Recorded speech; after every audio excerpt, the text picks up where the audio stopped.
नमस्कार, business plus HD टेलिभिजनको news bulletin business टुडेमा स्वागत छ। म प्रमिला खतिवडा। सुरुमा हेडलाइन्स। बैंकको सिस्टम ह्याक गर्ने ह्याकरको धम्कीपछि सबै बैंक तथा वित्तीय संस्थाका प्रणाली सुरक्षित रहेको राष्ट्र बैंकको स्पष्टोक्ति। सम्भावित जोखिमबारे पनि थप अनुसन्धान भइरहेकाले ढुक्क हुन अपिल। निषेधाज्ञा खुकुलो भएपछि कोरोना संक्रमण दर बढेको स्वास्थ्य मन्त्रालयको निष्कर्ष। तेस्रो लहर सुरु हुन सक्ने भन्दै स्वास्थ्य संस्थाहरूलाई तयारी अवस्थामा रहन निर्देशन।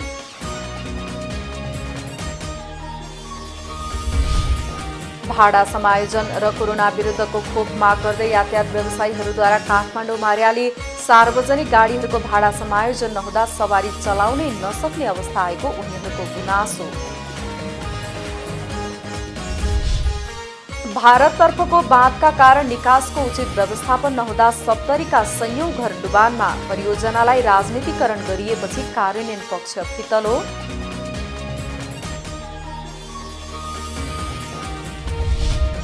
र निषेधाज्ञाको प्रत्यक्ष प्रभाव धार्मिक तथा पर्यटकीय केन्द्रमा। दिनहुँ हजारौं पर्यटकको घुइँचो हुने बागलुङको प्रमुख पर्यटनको केन्द्रहरू यति बेला सुनसान।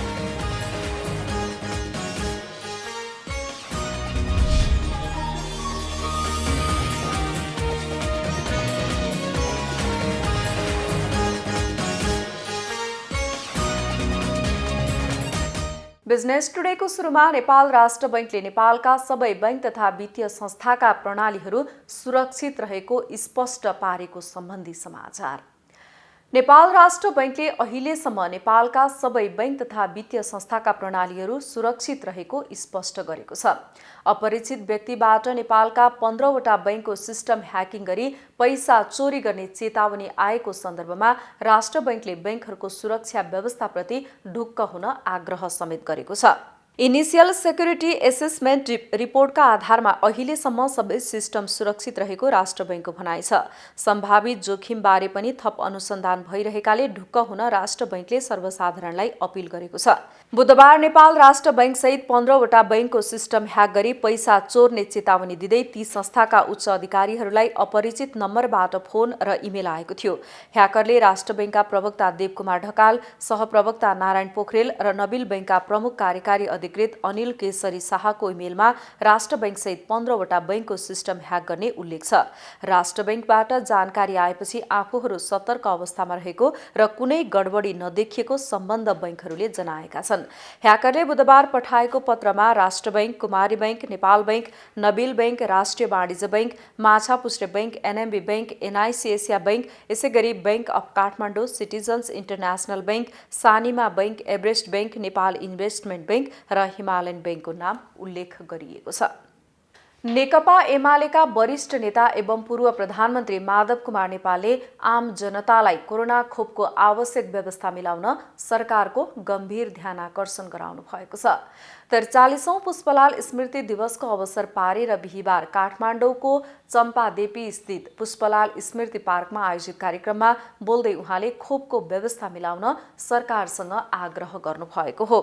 नेता नेपालले भ्रष्टाचार मुक्त नेपाल बनाउने कामलाई पहिलो प्राथमिकतामा राख्न तथा हावादारी योजना नल्याउन पनि आफूले प्रधानमन्त्री देउवालाई सुझाव दिएको स्मरण गराउनुभयो। जनताको सेवामा राष्ट्रको हितमा समर्पित हुने यो संकल्प सहितको सपना, नयाँ समाज निर्माण गर्ने सपना, त्यही अनुसारको परिकल्पना, त्यो सपना र परिकल्पनालाई ठोस आकार दिने अनि सिद्धान्तको क्रान्तिकारी सोचको आवश्यकता पर्दछ, सही दृष्टिकोणको आवश्यकता पर्दछ र त्यो सही सर्वहारावादी दृष्टिकोण, राष्ट्रवादी दृष्टिकोण, द्वन्द्वात्मक भौतिकवादी दृष्टिकोण र सबै कुराको केन्द्रबिन्दु पनि जनता नै हुनुपर्छ। वरिष्ठ नेता नेपालले भ्रष्टाचारले मुलुक आक्रान्त बनाएकाले त्यसको अन्त्य गर्न सरकार केन्द्रित हुनुपर्ने स्पष्ट पार्नुभयो। स्वास्थ्य तथा जनसङ्ख्या मन्त्रालयले निषेधाज्ञा खुकुलो भएपछि एक हप्ता यता कोरोना संक्रमण दर फेरि बढेको बताएको छ। मन्त्रालयले बिहीबार विज्ञप्ति जारी गर्दै निषेधाज्ञा खुकुलो भएपछि एक हप्ता यता कोरोना संक्रमण दर फेरि बढेको बताएको हो। अब चुनौतीपूर्ण तेस्रो लहर सुरु हुन सक्ने भन्दै स्वास्थ्य संस्थाहरूलाई तयारी अवस्थामा रहन पनि मन्त्रालयले भनेको छ। निषेधाज्ञा खुकुलो भएपछि लुकीछिपी वा खुल्लमखुल्ला जनस्वास्थ्यको मापदण्ड उल्लङ्घन भइरहेको भन्दै मन्त्रालयले यो अवधिमा कोरोना संक्रमण जति घट्नुपर्ने हो त्यति घट्न नसकेको उल्लेख गरेको छ। अहिले पनि 10 जिल्लामा 500 भन्दा बढी र 26 जिल्लामा 200 भन्दा बढी सक्रिय संक्रमित रहेको भन्दै स्वास्थ्य मन्त्रालयले संक्रमणको जोखिम अझै बढिरहेको बताएको छ। मन्त्रालयका सहायक प्रवक्ता डाक्टर समीर कुमार अधिकारीले जारी गरेको विज्ञप्तिमा खोप केन्द्रहरूमा हुने भिडले पनि संक्रमणको जोखिम बढाएको भन्दै खोप लगाउन जाँदा जनस्वास्थ्यको मापदण्ड अपनाउन आग्रह गरिएको छ। तेस्रो लहर आउन सक्ने तर्फ भन्दै मन्त्रालयले सबै स्वास्थ्य संस्थाहरूको अक्सिजन, शैय्या लगायतका पूर्वाधारहरू तथा सेवाहरू चुस्त दुरुस्त राख्न भनेको छ। अर्थमन्त्री जनार्दन शर्माले उपभोक्तावादी अर्थतन्त्रलाई उत्पादनमुखी पद्धतिमा बदल्नुपर्नेमा जोड दिनु भएको छ। बुधबार नेपाल उद्योग परिसङ्घको कार्यक्रममा अर्थमन्त्री शर्माले उपभोक्तावादी अर्थतन्त्रलाई उत्पादनमुखी अर्थतन्त्रमा बदल्नका लागि नीतिगत र योजनागत रूपमा नयाँ सङ्कल्पको खाँचो रहेको बताउनु भएको हो। हामीलाई यो महामारीले सिकाएको कुरा के छ त भन्दाखेरि हामी आत्मनिर्भर हुनुपर्छ र हामी आत्मनिर्भर नभइकन हामी देशको समस्या, जनताको समस्या समाधान गर्न सक्दैनौँ। अहिले कोभिडको महामारी, त्यसको उपचार, त्यसको भ्याक्सिनेसन लगायतका समस्याहरू सँगसँगै हामीलाई एउटा नयाँ चेतना, नयाँ प्रतिबद्धता हामीमा पैदा भएको छ। त्यसकारणले यति बेलाको हाम्रो कुरा के हो भने एउटा उपभोक्तावादी अर्थतन्त्रलाई उत्पादनमुखी अर्थतन्त्रमा बदल्ने हाम्रो चुनौती हो। त्यसकारणले हामीले उपभोक्तावादी अर्थतन्त्रलाई बदल्नका लागि, उत्पादनमुखी अर्थतन्त्र बदल्नका लागि यसलाई नीतिगत रूपमा, योजनागत रूपमा, कार्यान्वयनका दृष्टिकोणले र प्रतिबद्धताका दृष्टिकोणले एउटा नयाँ सङ्कल्पको आवश्यकता छ। अर्थमन्त्री शर्माले कोरोना प्रभावित व्यवसायीलाई राहत तथा पुनर्स्थापनाको प्याकेज सहितको कार्यक्रम छिट्टै ल्याउने पनि बताउनुभयो। कार्यक्रममा उद्योगपति तथा सांसद विनोद चौधरीले देशलाई शिक्षा, स्वास्थ्य तथा आइटीको क्षेत्रमा विश्वको गन्तव्य स्थल बनाउन प्रधानमन्त्री र अर्थमन्त्री समक्ष आग्रह गर्नुभयो। माननीय अर्थमन्त्रीज्यूलाई यो सेकेन्ड चरणको रिफर्मको लिड गर्नुहोस्।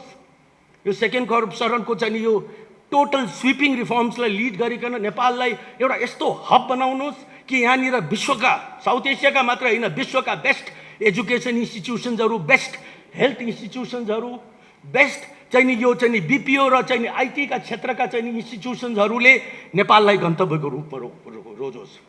50 लाख नेपाली, म दुबईको उदाहरण दिन चाहन्छु। मरुभूमिको बिचमा घेरिएको त्यो दुबईले पहिला आफ्नो टार्गेट सेट गर्दछ, त्यसपछि इन्फ्रास्ट्रक्चर निर्माण गर्दछ। नेपालले यदि चाह्यो भने 50 लाखको यदि टुरिस्टमा नेपाल, चाइना र भारतबाट मात्र भित्र्याउँछु। प्रकृतिले सबै कुरा दिएकी छिन् हामीले। नेपाल उद्योग परिसङ्घका वरिष्ठ उपाध्यक्ष विष्णुकुमार अग्रवालले नेपाली श्रम शक्तिलाई स्वदेशमै रोजगारीको अवसर सृजना गर्न ठोस नीति निर्माण गर्नुपर्ने आवश्यकता रहेको बताउनुभयो। करिब 5 लाखको सङ्ख्यामा श्रम बजारमा प्रवेश गर्ने नेपाली श्रम शक्तिलाई स्वदेशमा नै स्वरोजगार एवं रोजगारीको अवसर सृजना गर्ने ठोस नीति निर्माण गरी अघि बढाउने आजको आवश्यकता हो। नेपाल सरकारले अघि सारेको कार्यस्थलमा आधारित तालिम, एप्रेन्टिससिपको नीतिलाई प्रभावकारी कार्यान्वयन गर्दै सिपयुक्त जनशक्ति उत्पादनमा काम गर्न सकिन्छ। यसले दक्ष जनशक्तिको अभावलाई अन्त गर्छ। अग्रवालले निजी क्षेत्र कोभिड-19 विरुद्धको खोपबाट अझै वञ्चित रहेको भन्दै औद्योगिक क्षेत्रका श्रमिक तथा मजदुरलाई प्राथमिकतामा राख्नुपर्ने बताउनुभयो। बिजनेस टुडेमा पालो भएको छ ब्रेकको।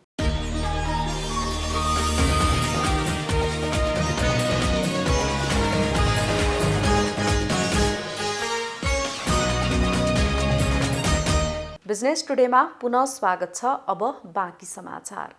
भाडा समायोजन र कोरोना विरुद्धको खोप माग गर्दै यातायात व्यवसायीहरूले काठमाडौँमा र्याली निकालेका छन्।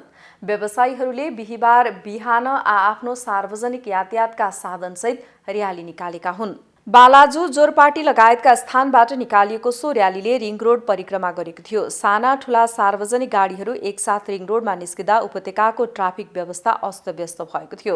सार्वजनिक यातायात केन्द्रीय महासंघ नेपालको आह्वानमा सडकमा निस्किएका व्यवसायीहरूले यातायातको भाडा एवं ट्याक्सीको सुरुवाती कल समायोजन गर्न, खोपको व्यवस्था गर्न, 20 वर्ष अवधि पुगेका सवारी साधनको अवधि थप गर्न, नवीकरण र जरिवाना छुट गर्न लगायतका माग राखेका छन्। 2069 सालपछि वैज्ञानिक भाडा समायोजन नभएकाले आन्दोलनमा उत्रनु परेको यातायात व्यवसायीको भनाइ छ। सरकारले अन्तर प्रदेशको यातायातको भाडा वृद्धि गरिसक्दा पनि प्रदेशभित्र र स्थानीय रूपमा चल्ने सार्वजनिक गाडीहरूको भाडा समायोजन नहुँदा सवारी चलाउनै नसक्ने अवस्था आएको उनीहरूको गुनासो छ। अविरल वर्षासँगै आएको बाढीका कारण सप्तरीको विभिन्न स्थानका सयौं घर डुबानमा परेका छन्।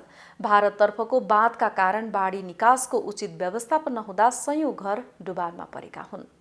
सप्तरीमा अविरल वर्षासँगै आएको बाढीका कारण सप्तकोशी र तिलाठी कोइलाठीका करिब 600 भन्दा अधिक घर डुबानमा परेका छन्। सप्तकोशी, त्रियुगा, महुली, खाडो, बलान तथा जिता लगायतका खोला तथा नदीमा पानीको सतह बढिसकै घरहरू डुबानमा परेका हुन्। डुबान सुरु भएसँगै स्थानीय त्रसित बनेका छन्। सप्तरीको सप्तकोशी नगरपालिका 4 स्थित देशकै पुरानो चन्द्रनगर भत्किएको छ भने बाँध फुटेर घरहरू डुबानमा परेको छ। आश्वासन हालसालमा चाहिँ हामीलाई चाहिँ नगरपालिकाले संरक्षण गरेर चाहिँ हामीलाई 4 नम्बरको जनताहरूलाई चाहिँ जसरी 1 नम्बर र 2 नम्बरको जनतालाई सुरक्षित राख्नु भएको छ पानीबाट, हामीलाई पनि त्यही तरिकाले सुरक्षित राखिदिनुहोस्। आज चाहिँ मेयर साहबले केही पनि अहिलेसम्मको निष्कर्ष केही पनि आएको छैन। निष्कर्ष लगभग वडा नम्बर 4 मा चाहिँ लगभग आधी घरबारहरू चाहिँ त्यो बाँधबाट सिधा नफुटेको भए आधी भन्दा बढी चाहिँ हाम्रो पुरै क्षति हुन्थ्यो।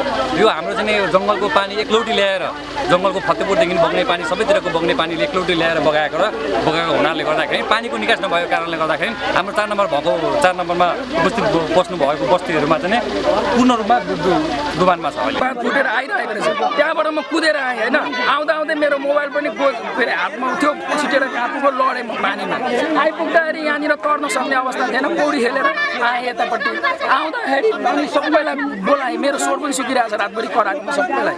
अनि आउँदाखेरि आइपुग्दा पुग्दै घरभित्र पानी पस्यो, आइपुग्दा पुग्दै घरभित्र पानी पस्यो होइन। सामानहरू आफ्नो जोगाउन थाल्यो, सबैलाई जगाएँ, आफ्नो आफ्नो सामानहरू जोगाउन थाल्यो।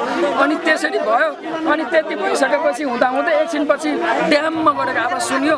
कुदेर उता जाँदाखेरि त्यहाँनिरको त्यो सिमल ढलेको रहेछ है, सिमल ढलेको रहेछ। त्यसपछि त्यो हेरियो आयो, अब सकियो। अब यसको समस्या चाहिँ जहिले यस्तै हो। धेरै अब खाना पाएन हजुर, के गर्नु, क्षति त गरिब मान्छे, चुल्हामा पानी पनि डुब्यो होइन। सबै बिजु हजुर भुखै छु हजुर। अब कहाँ कहाँ के मिल्छ हजुर त्यो थाहा छैन। त्यहीँमा सुत्छ बुढा बुढियाको बाबु। अब साँप धर्छ कि के धर्छ थाहै छैन मलाई। आज हुन्छ, भोलि हुन्छ, ए हुन्छ वो हुन्छ, त्यसैमा काम त्यो सल्टिहाल्छ हजुर होइन। पानीको बहाव एकत्रित भएर बाँध फुटेपछि सरोकारवालाहरू समेत चिन्तित छन्। चन्द्रनहर सिँचाइ व्यवस्थापन कार्यालयको क्षेत्राधिकार खाडो नदी नियन्त्रण परियोजनालाई दिएर राजनीतिकरण गरिएपछि कार्यान्वयन पक्ष फितलो बन्दै गएको बताइन्छ। हामीले यस समस्याको समाधानको लागि विगतमा पनि आफ्ना विभागका उच्च पदस्थ कर्मचारीहरूलाई हामीले निरीक्षण गरायौँ, उहाँहरूलाई साइटको भ्रमण गरायौँ।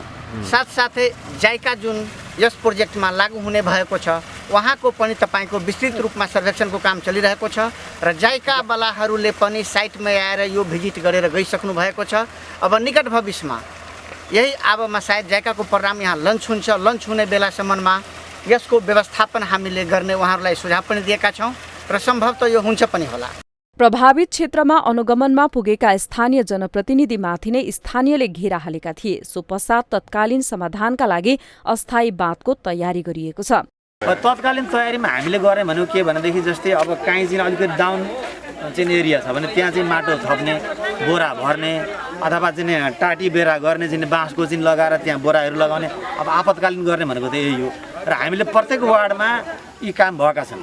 चाहिँ बाढी नियन्त्रणको लागि आवश्यक काम भएको छ। तर कुरो एउटा के समस्या छ भने जस्तै हाम्रो 1 नम्बरदेखि 11 नम्बरकै चाहिँ कन्डिसन हेर्दाखेरि 1 नम्बर, 2 नम्बर र 4 नम्बर बढी चाहिँ प्रभावित छ। किनभने त्यो तपाईँको चाहिँ हामीले बसोबास गर्ने बेलामा पनि हामीले त्यो ध्यान दिन सकेनौँ कि कहाँ बस्ने कहाँ नबस्ने। बाढी नियन्त्रणका लागि छिमेकी वडाहरूबाटै असहयोग भएको जनप्रतिनिधि बताउँछन्। यो आफ्नो वार्डका चाहिँ जनता जोगाउनले यो अस्थायी केही यो चाहिँ बाँध बनाएको यो पनि बाँधमा ठुलो के अरे विरोध भइरहेछ। मलाई त्यो ट्रेटिङ गरेको थियो त्यो पनि गर्न नदिएको, मान्छे बोलायो मुद्दा के गर्नु यहीँ समितिमा हाल्थ्यो। अब यहाँ चाहिँ नि यहाँका जनता के अरे जग्गा दैनिकहरूलाई नि उचारले ढुङ्गाको बाँध बनाउन नदिए है भनेर भन्नु। अब के गर्ने, कताबाट के गर्नु, उताबाट सबै कुरा बताइदिएको छ। यहाँ मलाई यो वार्डको चाहिँ जनता जोगाउनु छ, सबैलाई बचाउनु छ भने पनि अब बाँध त बनाइयो। उता सप्तकोशी त्रियुगा र जिता बला नदीमा आउने बाढीको पानी भारतीय बाँधको कारण तत्काल निकास हुन नसक्दा जिल्लाका गोबरगठा, हनुमाननगर, भारदह, फत्तेपुर, रम्पुरा, मलहनिया, डलवा, तिलाठी, कोइलाठी, लालापट्टी, सकरपुरा लगायतका क्षेत्र डुबानमा पर्दै आएको छ। यसतर्फ स्थानीय सरकार र केन्द्रीय सरकारले तत्काल कूटनीतिक पहल गर्न आवश्यक छ। सप्तरी सहकर्मी सुमन रायमाझीको रिपोर्ट। पर्साको बिन्दवासिनी गाउँपालिका वडा नम्बर 1 गर दबलमा करिब 550 बिघा खेतीयोग्य जमिन पूर्ण रूपमा डुबानमा परेको छ। निरन्तर वर्षाको कारण जमेको पानीले निकासा नपाउँदा खेतीयोग्य जमिन डुबानमा परेको हो। कलभट, नाला र कुलोको समयमा मर्मत नभएको कारण हरेक वर्ष सो गाउँपालिकाको ग्रामीण क्षेत्रमा रहेको खेतीयोग्य जमिन डुबानमा पर्दा ठूलो आर्थिक क्षति बेहोर्नुका साथै बस्ती समेत जोखिममा परेको स्थानीय बताउँछन्। त्यसको निकास यहीँ गर्नुपर्छ। त्यो कलभट थियो नदीको तिरमा, त्यो कलभट हटाइसक्यो, मान्छे त्यो गाउँको पञ्चायत हटाएर त्यो गर्यो अनि कलभट लगाएन त्यो कलभट, त्यसै कारणले पानी आइरहेछ, डुबान परिरहेछ।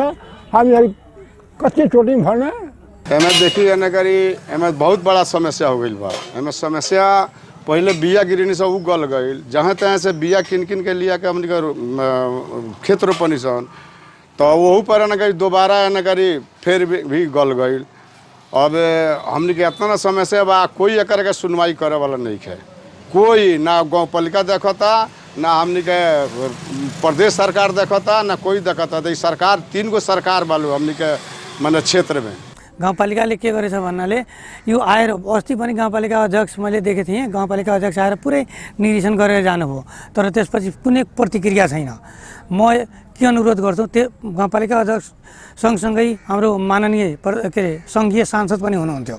सङ्घीय सांसद आउँदा हामीहरूको यहाँ धेरै आश थियो। यो यहाँ भन्नाले यो 400-500 बिघाभन्दा बढी जग्गा छ। यहाँ धेरै यस्ता किसानहरू छन् कि जसको जुन जति 2 कट्ठा 4 कट्ठा 1 बिघा जुन छ त्यो सबै यही छ। अब यदि यो अब लास्ट अहिले साउनको भन्नाले मध्य हुन लाग्यो, अब फेरि यदि रोपाई गर्न सकिएन भने त्यो खाद्य सङ्कट हुन्छ। पानीले निकास नपाउँदा किसानहरूले पटक पटक राखेको धानको ब्याडमा ठूलो क्षति पुगेको छ। लामो समयदेखि डुबानको समस्या रहेको भए पनि स्थानीय तहले समस्या समाधान गर्न तर्फ ध्यान नदिएको स्थानीयले गुनासो गरेका छन्। बिजनेस टुडेमा पालो भएको छ ब्रेकको।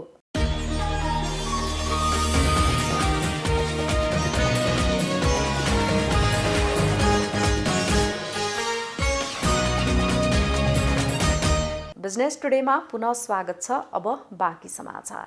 बागलुङमा कोरोना भाइरस संक्रमणको अवस्थालाई लक्षित गरी निषेधाज्ञा जारी गरेपछि त्यसको प्रत्यक्ष प्रभाव धार्मिक तथा पर्यटकीय केन्द्रमा परेको छ। दिनहुँ हजारौं पर्यटकको घुइँचो हुने बागलुङको प्रमुख पर्यटनको केन्द्रहरू यति बेला सुनसान हुन पुगेका छन्। जिल्लामा जारी निषेधाज्ञाले बागलुङका मठ मन्दिर सुनसान भएका छन्। स्थानीय प्रशासनले जिल्लामा लगाउँदै आएको निषेधाज्ञा धेरै क्षेत्रमा खुकुलो बनाए पनि धार्मिक र पर्यटकीय क्षेत्र मारमा परेका छन्। स्वास्थ्य मापदण्ड पूरा गरेर खुकुलो बनाउन माग स्थानीयले गरेका छन्।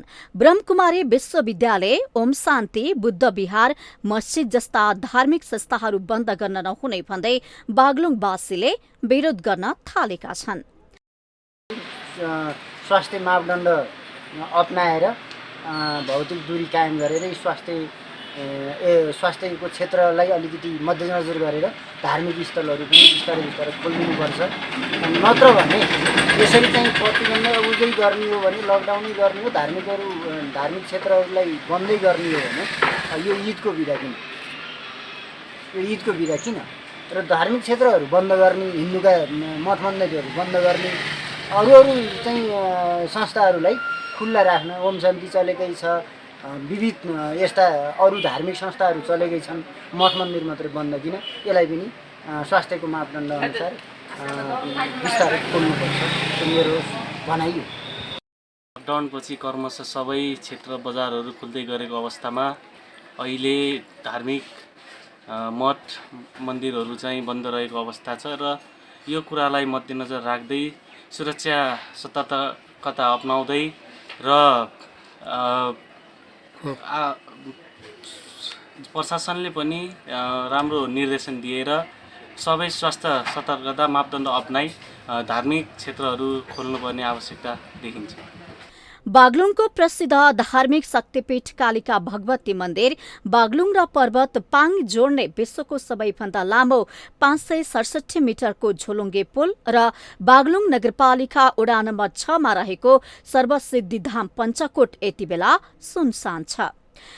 कोभिडको कारणले प्रभावित भएका विभिन्न क्षेत्रहरू बिस्तारै क्रमशः खुल्दै गइरहेका छन् र नेपालमा हाम्रो हिन्दू धर्म संस्कार अनुसारका चाडपर्वहरू पनि भर्खरै सुरु भइरहेको अवस्थामा अहिले मठ मन्दिरहरूलाई पनि क्रमशः खुल्याउँदै गइयो भने त्यसको व्यवस्थापन हामीहरूले गर्न सक्छौँ र सरकारले यो खोपको व्यवस्था सुरक्षा मापदण्डको निर्देशन र तयारीसँग भयो भने मठ मन्दिरहरू सजिलै रूपमा चल्न सक्ने अवस्था देखिएको छ र त्यसमा हामी सक्षम पनि छौँ र प्रतिबद्ध पनि छौँ।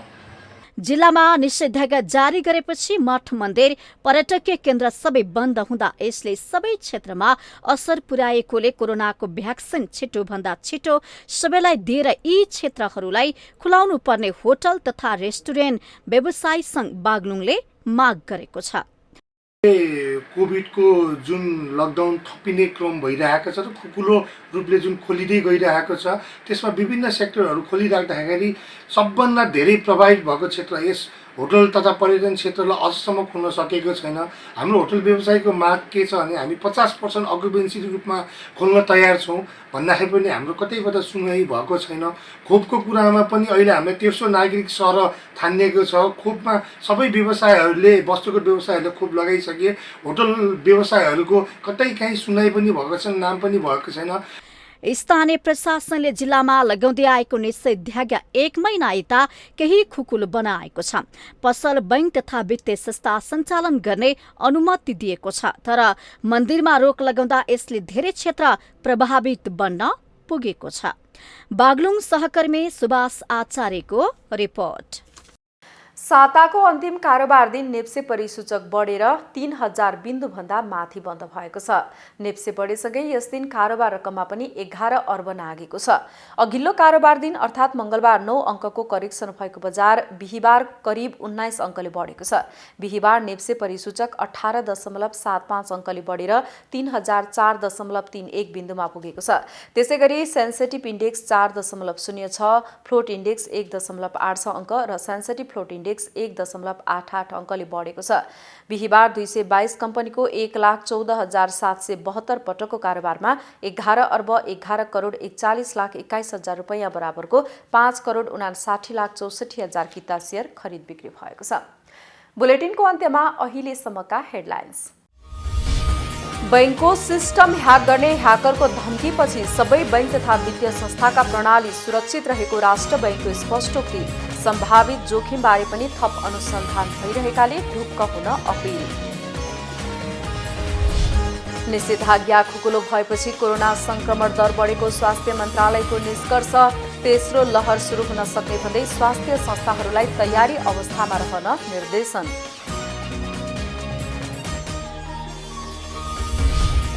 भाडा समायोजन र कोरोना विरुद्धको खोप माग गर्दै यातायात व्यवसायीहरूद्वारा काठमाडौँमा र्याली। सार्वजनिक गाडीहरूको भाडा समायोजन नहुँदा सवारी चलाउनै नसक्ने अवस्था आएको उनीहरूको गुनासो। भारततर्फको बाँधका कारण निकासको उचित व्यवस्थापन नहुँदा सप्तरीका सयौं घर डुबानमा। परियोजनालाई राजनीतिकरण गरिएपछि कार्यान्वयन पक्ष फितलो।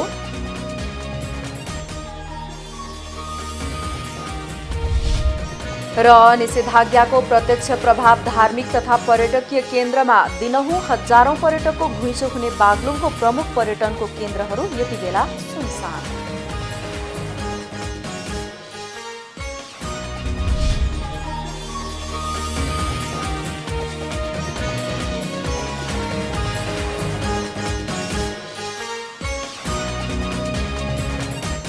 बिजनेस टुडे अहिलेलाई यति नै। हेर्दै रहनुहोला business plus HD television. Business plus, business first. नमस्ते।